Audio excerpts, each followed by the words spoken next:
In a small, enchanted forest tucked away beyond the hills, there lived the tiniest creatures one could ever imagine. They were no bigger than a child's thumb, with soft, fluffy fur, large, sparkling eyes, and wings that shimmered like the stars. These little animals, known as the whimsy folk, had a magical charm that made them loved by all the other creatures in the forest. The whimsy folk lived in harmony with the trees and flowers, always seen fluttering among the petals, riding on the backs of ladybugs, or playing hide-and-seek beneath the leaves. Despite their small size, the whimsy folk had big hearts, always ready to help anyone in need, no matter how big the task seemed. Among the whimsy folk, there was one little creature named Tilly. Tilly was especially small, even by their standards, with pale pink fur and tiny wings that sparkled in the sunlight. Tilly had a curious spirit and loved exploring every corner of the forest.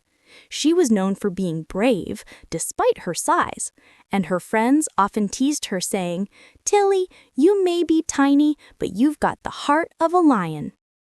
One morning, while Tilly was playing near the babbling brook, she noticed something strange. A family of frogs had gathered, hopping nervously from rock to rock. Their leader, Old Croak, spotted Tilly and called her over.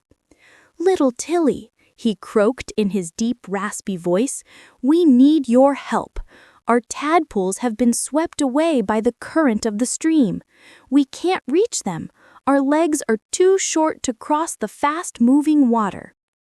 Tilly's heart filled with determination.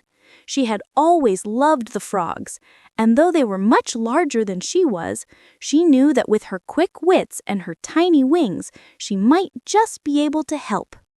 "Don't worry, Old Croak, I'll find a way," Tilly chirped, her wings buzzing with excitement. With a flap of her wings, she took off, flying just above the water's surface. She could see the tadpoles struggling to swim against the current. Tiny as they were, their little tails flicked desperately, trying to hold on to the rocks. Tilly had an idea. She flew back to her friends, the other whimsy folk, and explained the problem. They all gathered in a clearing, ready to come up with a plan. "We need something that can carry the tadpoles back to safety," said Tilly, her tiny brow furrowed in concentration. One of the older whimsy folk, a wise creature named Luma, fluttered forward. "I have an idea. We can use the dandelion seeds. They are light and strong. If we attach the tadpoles to the seeds, we can let the wind carry them gently back to the shore." It was a brilliant plan. The whimsy folk worked together to gather dandelion seeds, using their tiny paws to weave little baskets from soft moss and leaves. Each basket was just big enough to hold one tiny tadpole, safe and secure. A gentle breeze picked up, and the dandelion seeds floated into the air, drifting like delicate golden snowflakes. The tadpoles, safe in their mossy baskets, were carried to the other side of the stream, where the frogs eagerly hopped to greet them.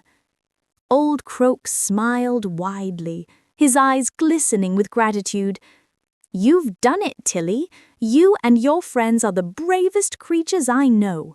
We could never have done this without you." Tilly beamed with pride. "We're just small, but when we work together, we can do anything." As the tadpoles swam joyfully in the shallows, the whimsy folk danced around the frogs, celebrating their success. The forest seemed to glow brighter that evening, filled with the warmth of friendship and teamwork. The next day, Tilly decided to visit the meadows beyond the forest. She had heard of a field of wildflowers that bloomed only once every 10 years, and she was eager to see it for herself. She set off early, her wings buzzing as she zipped between the trees, excited for her adventure. As she flew over the meadow, she saw a cluster of tiny baby mice.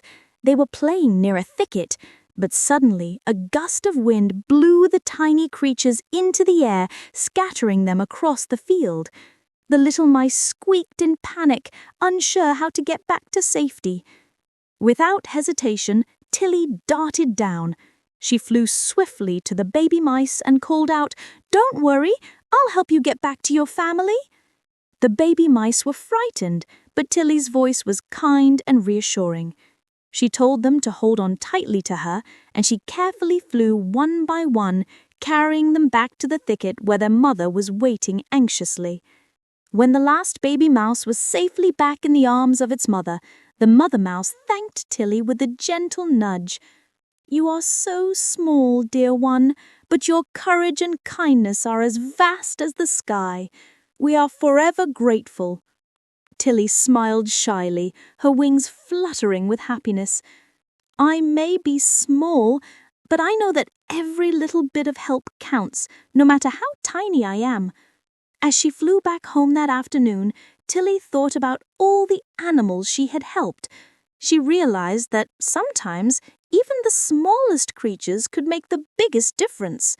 Whether by working together with her friends or offering a hand or wing when someone needed it, she knew that kindness and bravery weren't about size.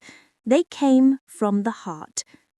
The whimsy folk continued to live happily in the forest, always ready to lend a helping paw, wing, or tail. And Tilly, the tiniest of them all, became known as the bravest, most caring little creature in the whole forest. And so, the tiny critters of the enchanted forest proved that no matter how small you are, you can still have a big impact on the world around you.